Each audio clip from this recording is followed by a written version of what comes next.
माँ नाश्ते में क्या बनाया है? आलू के पराठे बनाए हैं आज। अरे वाह, आलू के पराठे, मजा आ जाएगा फिर तो।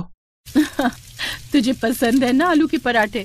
मामा ठंडी के मौसम में सुबह सुबह आप जब भी पराठे बनाती हो ना तो बहुत ही मजा आता है। तो बता तुझे कौन कौन से पराठे पसंद है? आलू के, गोभी के, और एक बार वो जो आपने सफेद वाले बनाए थे ना। है सफेद वाले कौन से छोटे? अच्छा, पनीर वाले। ये कहानी इन्हीं दोनों भाइयों की है। हरीश और उसका छोटा भाई सतीश अपने माता पिता के साथ एक गांव में रहते थे। उनके पिता बड़े किसान थे। उनके पास काफी जमीन थी, लेकिन एक दिन यही जमीन उन दोनों भाइयों के बीच लड़ाई की सबसे बड़ी वजह बन गई। अरे ये तो बता दे कि पराठा कैसा बना है हरीश, बस खाए ही जा रहा है। हाँ अच्छा बना है। क्या बात है बेटा, देख रही हूँ तेरा मन कहीं और है। क्या सोच रहा है?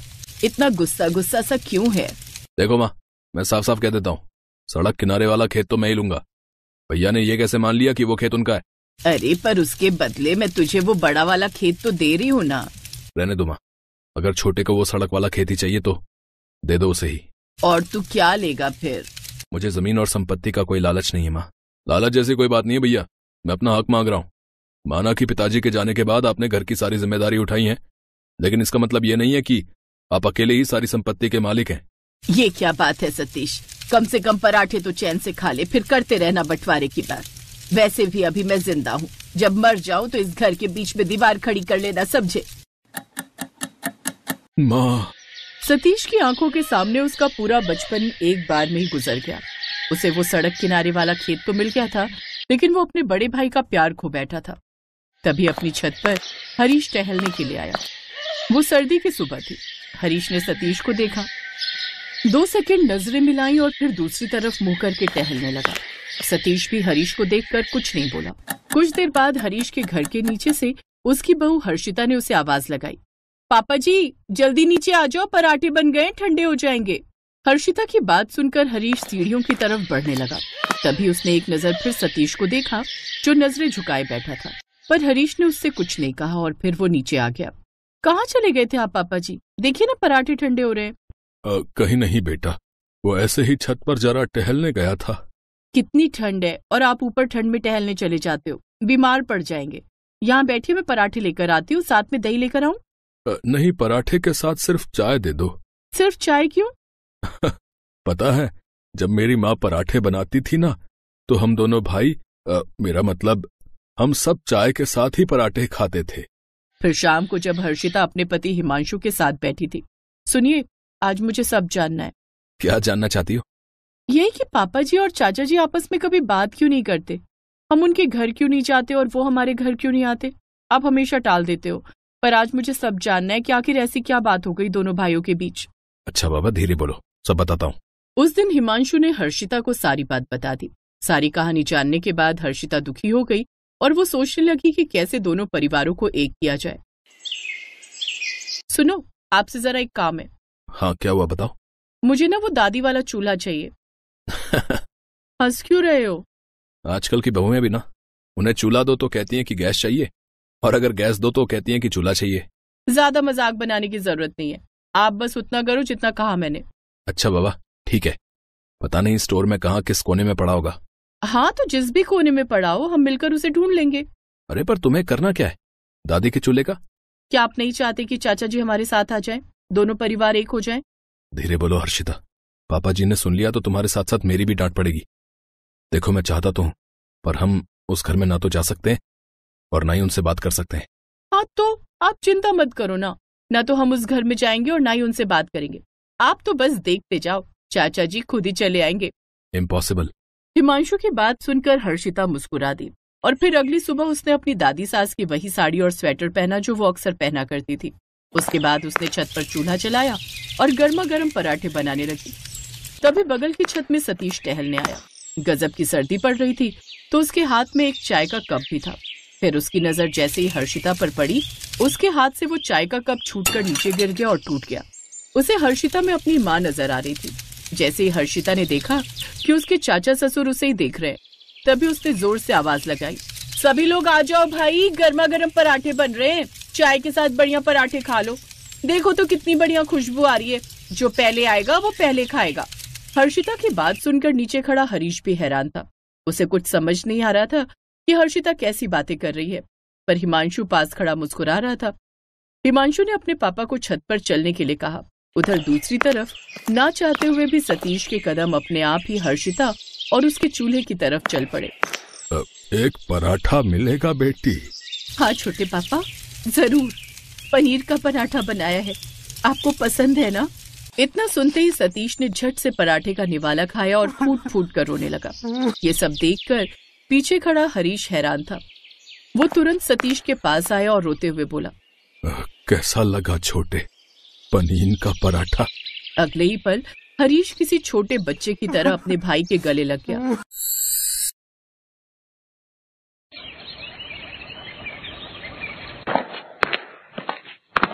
आ गया? हाँ, पर तुम्हें क्या हुआ? तबीयत तो ठीक है तुम्हारी? हाँ हाँ, मेरी तबीयत को क्या होगा? तो फिर अभी से कंबल में? अरे बाबा, सारा काम निपटा लिया है, अब ठंड लग रही है बहुत। अच्छा ठीक है, पर एक कप चाय तो पिला दो यार। सॉरी यार, अब तो मैं कंबल में बैठ गई हूँ। आप प्लीज अपने लिए चाय बना लो, चाहे तो मैं कल आपके लिए 2 कप बना दूंगी पक्का। तुम भी ना कमाल ही हो।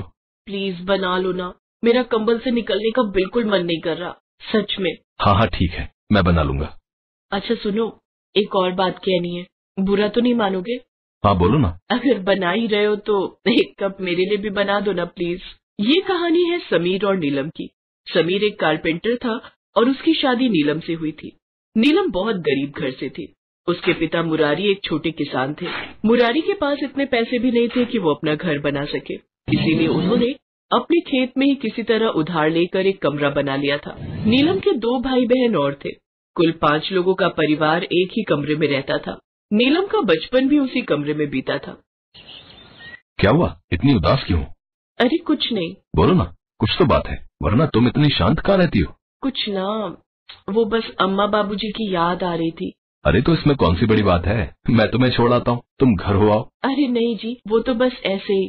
देखो मैं समझ रहा हूँ, तुम्हारा मन है तो मिलाओ ना सबसे। नहीं नहीं, अभी नहीं, गर्मियों में चलेंगे हम। समीर समझ गया था कि नीलम को अपने माता पिता की याद आ रही थी और वो ये भी समझ गया था कि वो अभी अपने घर जाने के लिए क्यों मना कर रही थी। दरअसल गर्मियों में तो उसके माता पिता बाहर सो जाते थे और नीलम और समीर को अंदर सुला देते थे, लेकिन सर्दियों में बड़ी मुश्किल हो जाती थी।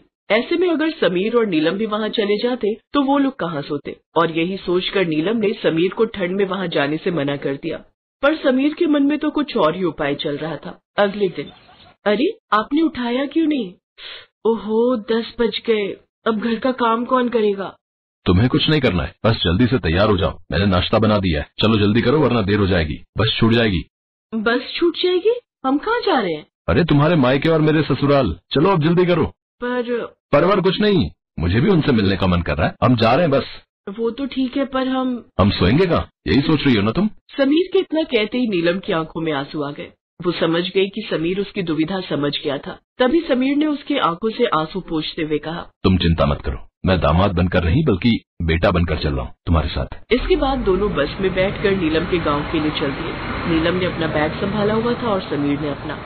समीर के बैग को देखकर नीलम बोली, इसमें क्या ले जा रहे हो जी, बड़ा भारी लग रहा है। इसमें ना गंदे कपड़े हैं, 2-3 हफ्तों के, अपनी साली से धुलवाऊंगा जाकर। इस बात पर दोनों जोर से हंसे और फिर कुछ घंटों के बाद वो दोनों नीलम के गांव पहुंच गए। कुछ देर पैदल चलने के बाद दोनों नीलम के पापा मुरारी के खेत पहुंचे, जहां बस एक ही कमरा था और नीलम की माँ रामकली बाहर खाना बना रही थी। नीलम और समीर को देखते ही मुरारी और रामकली बहुत खुश हुए।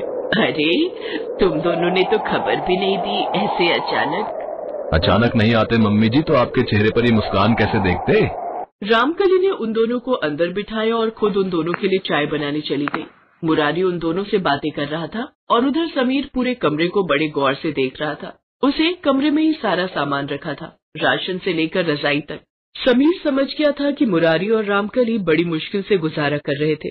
बातें करते करते रात हो गई। तब तक नीलम के छोटे भाई बहन भी खेल कर आ गए। सबने साथ में खाना खाया और फिर जब सोने की बारी आई तो रामकली ने वही कमरे के पूरे फर्श पर चादर और दरी बिछा दी। अब उस कमरे में 6 लोग सोने की कोशिश कर रहे थे, मगर वो बुरी तरह से फंसे हुए थे। ये देखकर नीलम बहुत शर्मिंदा हो रही थी। सब लोग जैसे तैसे लेट तो गए, पर रात में जैसे जैसे ठंड बढ़ी तो सब अपनी अपनी तरफ रजाई खींचने लगे। कभी मुरारी की रजाई छीन ले जाती तो कभी दूसरे कोने में समीर बिना रजाई के ठंड में कपकपाने लगता। बड़ी मुश्किल से रात कटी। फिर अगली सुबह जब सब लोग उठे तो देखा कि समीर वहाँ नहीं था। सब परेशान होने लगे। तभी उन्होंने देखा कि समीर खेतों के बीच से चला आ रहा है और उसके कंधे पर 3-4 बांस है। ये क्या है जी? इसे बांस कहते हैं, बहुत मजबूत होता है ये। अरे वो तो मुझे भी पता है, पर इन्हें क्यों ले आए हो? अभी सब पता चल जाएगा, तुम जल्दी से एक कप चाय बना दो। हाँ ठीक है, चाय पियो और अपने घर चलो। मुझे पता है कि कल आपको ठीक से नींद नहीं आई होगी। नहीं, हम कहीं नहीं जा रहे। और रही बात रात की, तो मैं उसी का तो जुगाड़ कर रहा हूँ। नीलम को समझ नहीं आ रहा था कि समीर क्या करना चाहता था, पर तभी समीर ने अपना थैला खोला जिसमें उसके सारे औजार थे। उसने फौरन आरी निकाली और बांस को काटना शुरू कर दिया। फिर पूरे दिन काम में लगा रहा और शाम को उसने कमरे में एक डबल स्टोरी बेड बांस से बनाकर तैयार कर दिया।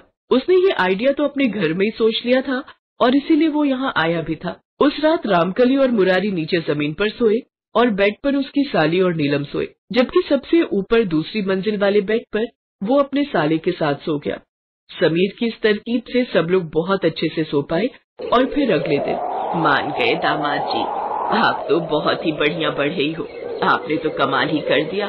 अब तो आप जितने दिन रहना चाहो यहाँ रहो, अब तो कोई दिक्कत ही नहीं है। नहीं मम्मी जी, अब मेरा काम पूरा हो गया। अब मैं और नीलम अपने घर जाएंगे। पर मुझे इस बात की खुशी है कि अब डबल स्टोरी बेड में आप सभी लोग आराम से सो सकोगे। रामकली और मुरारी की आंखों में खुशी के आंसू थे, पर नीलम की आंखों में अपने पति के लिए सम्मान और गर्व साफ दिख रहा था।